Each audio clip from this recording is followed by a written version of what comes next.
Então vamos lá? Bom, eu já fiz um vídeo aqui há algum tempo atrás provando, né, que no longo prazo ali os fundos imobiliários acabavam tendo uma rentabilidade até um pouco maior do que as ações. E o que aconteceu foi que muita gente ficou com uma visão errada sobre a minha opinião sobre o assunto, né? As pessoas ficaram achando então que eu manteria maior parte do meu patrimônio talvez em fundos imobiliários pensando nisso. Eu deixei bem claro no vídeo que não é assim que eu acredito que funcionam as coisas, mas mesmo assim eu recebi diversas perguntas sobre isso depois e hoje eu decidi aqui falar que eu prefiro ações e eu vou explicar diversos motivos aqui muito racionais e do ponto de vista não ideológico, não como fanboy, mas eu vou explicar aqui por que eu acredito que as ações são investimentos infinitamente superiores ali aos fundos imobiliários, mesmo considerando esses estudos ali onde eu comparei rates com ações, né? Primeiro que eu tive que usar os rates ali porque os fundos imobiliários brasileiros são uma criação muito recente, então eu não tinha como utilizar ali de fato fundos imobiliários versus ações brasileiras, porque não foi muito possível, mas os rates são uma boa referência, a gente pode se orientar sim por eles sem maiores problemas. Se você quiser ver esse vídeo, então tá aqui em cima, e esse vídeo acaba sendo um complemento desse outro vídeo. É claro que você não precisa necessariamente desse outro vídeo, mas seria muito bom se você tivesse os dois na sua cabeça, porque isso ia te ajudar, então você pode assistir ele primeiro e voltar para esse vídeo aqui depois.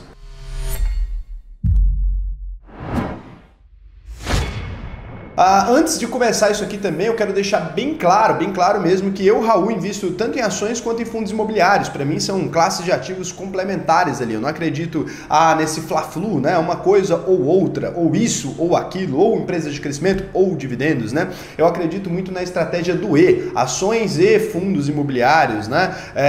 Ações de crescimento e ações ali de grandes pagadoras de dividendos e mais perenes. Então, eu tenho uma estratégia onde eu uso diversos dispositivos que a gente tem no mercado financeiro para manter uma carteira coerente com um crescimento relevante. Então, não esperem de mim nunca essas reações emocionais, tá? Eu sou um cara muito racional e pragmático, eu espero que vocês consigam entender isso e se desenvolver da mesma forma também. Então, logo aqui no primeiro motivo para vocês do porquê que eu acho que ações são melhores, superiores do que os fundos imobiliários, a gente vai falar aqui de escala, né? Então é o seguinte, quando a gente está comprando ali uma cota de um fundo imobiliário, querendo ou não, você está comprando uma parte de um imóvel, seja de um imóvel comercial ou de diversas salas comerciais ou de um prédio inteiro ou de um shopping ali onde você tem diversos pontos ali que eles alugam para comerciantes, mas de todo modo você está comprando um imóvel. Aquilo não é de maneira nenhuma uma empresa ou qualquer coisa do tipo, aquilo é um pedaço de um imóvel. Você tem que imaginar como se você estivesse investindo num apartamento que você vai botar para aluguel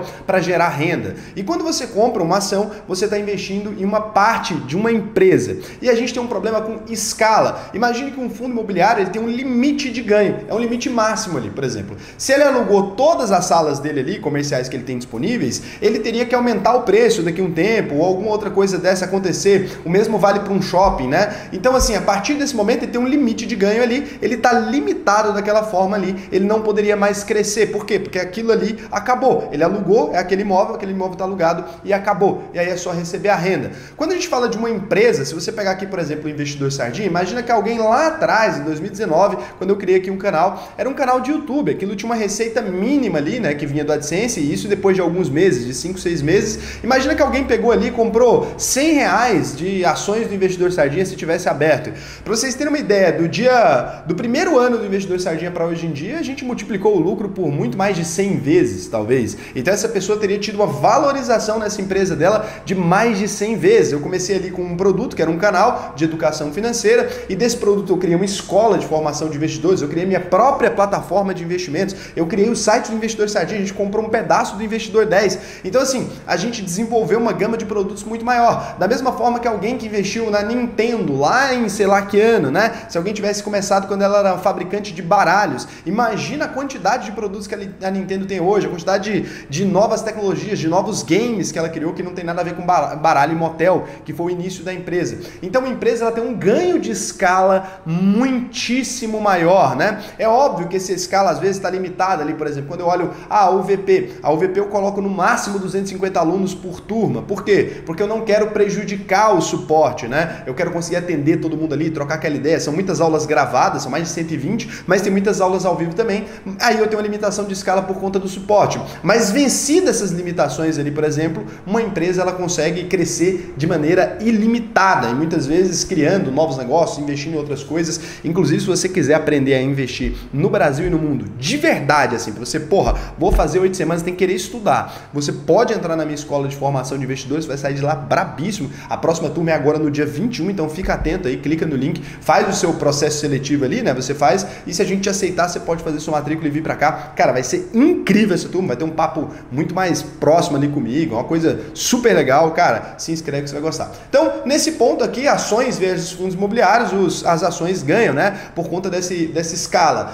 O imóvel ali, querendo ou não, ele é um imóvel, ele está limitado, ele não consegue crescer, ele não consegue escalar, ele vai sempre ser um imóvel e nesse ponto você não vai conseguir multiplicar por muitas vezes o seu capital. Então, ponto para as ações ali, na minha opinião. Segundo, a distribuição excessiva dos lucros. E aí, Raul, você vai falar assim, cara, como assim excessiva? Lucro é sempre bom, né? Você está numa etapa ali de, por exemplo, de construção do patrimônio, você investe num fundo imobiliário, esse fundo imobiliário, todos os meses, ele pega todo aquele lucro que ele apurou ali e distribui para você. E aí você pensa, porra, isso é legal pra caramba, eu tô lucrando ali todos os meses. Mas você imagina se lá no começo do Investidor Sardinha, em vez de ter investido numa plataforma, ou em vez de ter criado ali o curso, né, ter comprado câmera, ter comprado sei lá o que, eu tivesse pegado e ficado gastando todo esse dinheiro, comprando Ferrari, carro, sei que lá, ou ficado tranquilo. Então, nesse caso, eu não teria hoje a empresa do tamanho que ela é. E um fundo imobiliário, ele faz exatamente isso, ele distribui mais de 90% do lucro que ele ofere ali para os acionistas, para os cotistas ali, né? Então, nesse ponto, ele simplesmente pega o dinheiro todo que ele tem e distribui, ele não tem nem como crescer, nem como comprar mais imóveis, nem como criar mais salas, nem como criar novas fontes de renda. Então, você fica responsável ali pela gestão desse patrimônio.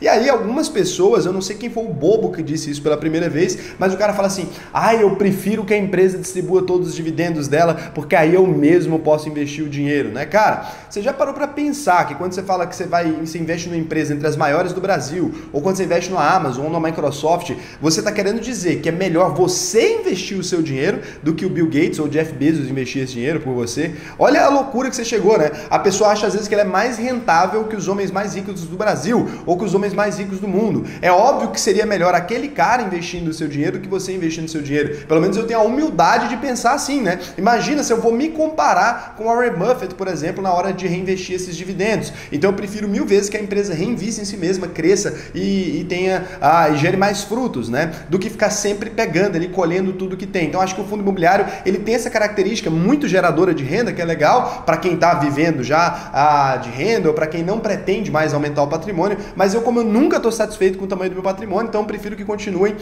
reinvestindo. E por isso eu tenho uma posição bem menor em fundos imobiliários do que eu tenho em ações, porque eu acredito nessa capacidade de geração de renda. E aqui a gente tem outro problema, a gente vai para a terceira vantagem que as ações têm sobre os fundos imobiliários, a chamada liberdade geográfica. Você já parou para pensar o seguinte, hoje, né, a gente tem grandes centros comerciais como São Paulo, Rio de Janeiro, Santa Catarina, Goiás é também tem alguns fundos imobiliários que têm propriedades aqui.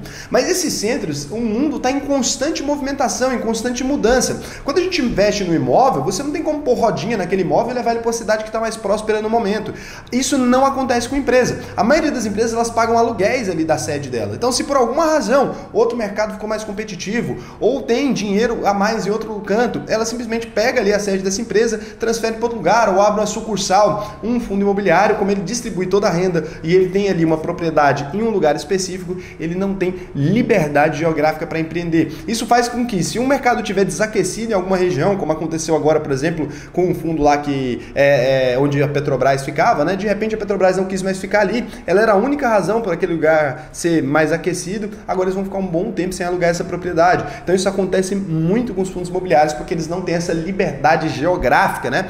Para até às vezes atravessar o oceano e ir para outro país e crescer e expandir de forma interessante. A gente pode ver hoje empresas brasileiras aí como o Nubank, que vai fazer o IPO lá fora, provavelmente os caras estão interessados em expandir para outro mercado, para entrar em outro país e tal. Porra, o Investidor Sardinha daqui a pouco posso fazer em inglês e mandar para fora. Então, um fundo imobiliário está travado ali, né? Mais uma vez nesse problema de não conseguir se desenvolver, de não conseguir crescer. E a gente tem aqui um quarto e último tópico. Esse é um tópico relativamente polêmico, porque a maioria das pessoas não sabem disso. Mas quando você investe numa ação, a gente vai falar de segurança agora. Quando você investe em uma ação, você compra ali uma ação da empresa X e se aquela empresa falir, o máximo que acontece com você é você perder todo o seu dinheiro investido. Então você poderia perder ali aqueles 15 reais da ação ou 150 mil que você tivesse, mas você só perderia aquele dinheiro que você investiu. Nos fundos imobiliários eles têm uma regrinha um pouco diferente. É que, vamos supor que um fundo imobiliário se alavanque, lembrando que isso não é possível no Brasil, eles não podem se endividar exatamente por conta dessa cláusula aqui.